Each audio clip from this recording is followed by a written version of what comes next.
30-31 जुलाई 2024 की आधी रात को ईरान की राजधानी तेहरान में हमास के प्रमुख इस्माइल हानिये की एक एयर स्ट्राइक में मौत हो गई थी और ईरान और हमास ने इस हमले का आरोप इजरायल पर लगाया था। और घटना के तुरंत बाद ईरान के सुप्रीम लीडर अयातुल्ला खामनेई ने राष्ट्रीय सुरक्षा परिषद की एक आपात बैठक बुलाई, जिसके बाद खामनेई ने कहा था कि इजरायल को कठोर सजा दिए जाने का एक मजबूत मैदान तैयार हो चुका है।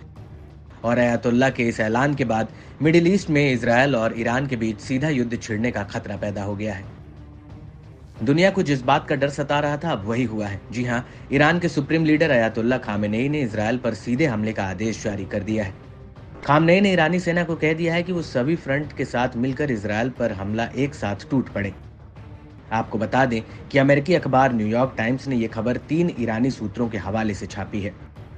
इसको लेकर न्यूयॉर्क टाइम्स का कहना है कि ईरान इजरायल के तेल अवीव और हाइफा में सैन्य ठिकानों पर हमला कर सकता है। इसके अलावा वो यमन, सीरिया और इराक के सभी प्रतिरोधी समूहों के साथ मिलकर इजरायल पर अटैक करने की प्लानिंग कर रहा है।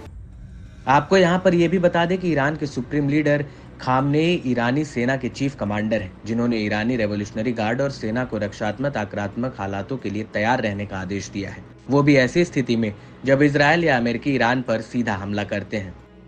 वहीं दूसरी तरफ इस खतरे के बीच इजरायल के प्रधानमंत्री बेंजामिन नेतन्याहू ने ईरान से दो टूक कह दिया है कि अगर इजरायल पर किसी ने भी हमला करने की जरूरत की तो उसको भी भारी कीमत चुकानी होगी। מאז התקיפה בביירות נשמעים איומים מכל עבר. אנחנו ערוכים לכל תרחיש ונעמוד מלוכדים ונחושים מול כל איום. ישראל תגבה מחיר כבד מאוד על כל תוקפנות נגדנו מכל זירה שהיא. סגרנו חשבון עם מוחסן ונסגור חשבון עם כל מי שפוגע בנו. זאת מלחמת קיום מול טבעת חנק של צבאות טרור וטילים שאיראן מבקשת להדק סביב צווארנו. בנאומי בקונגרס לפני ימים אחדים ציינתי 3 זרועות עיקריות של ציר רשע זה: חמאס, חות'ים וחיזבאללה, 3 הח"תים.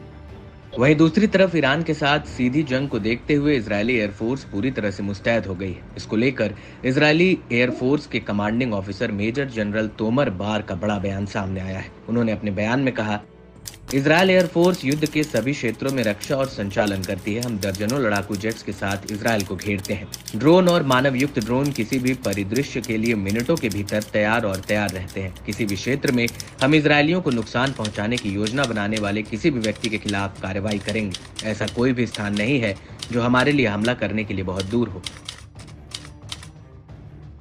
मेजर टोमर बार का कहना है कि इजरायल के चारों तरफ हजारों की संख्या में एयरफोर्स के लड़ाके तैनात हैं, जो किसी भी वक्त किसी भी तरह हमले से निपटने के लिए तैयार हैं।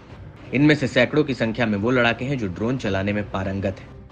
आपको बता दें कि 1 अप्रैल 2024 को सीरिया की राजधानी दमिश्क में ईरानी दूतावास के परिसर पर एक हवाई हमला हुआ था, जिसमें ईरानी सेना की कुद्स फोर्स के लेबनान में इंचार्ज मोहम्मद रेजा जहेदी की मौत हो गई थी। इसके बाद ईरान ने इजरायल पर करीब 350 रॉकेट, ड्रोन और मिसाइल हमले किए थे। हालांकि इनमें से अधिकतर हमले अमेरिका की मदद में नाकाम हो गए थे। और अब एक बार फिर से अमेरिका ने ऐलान कर दिया है कि अगर ईरान ने इजरायल पर हमला किया तो वो इजरायल की ढाल बनकर खड़ा रहेगा।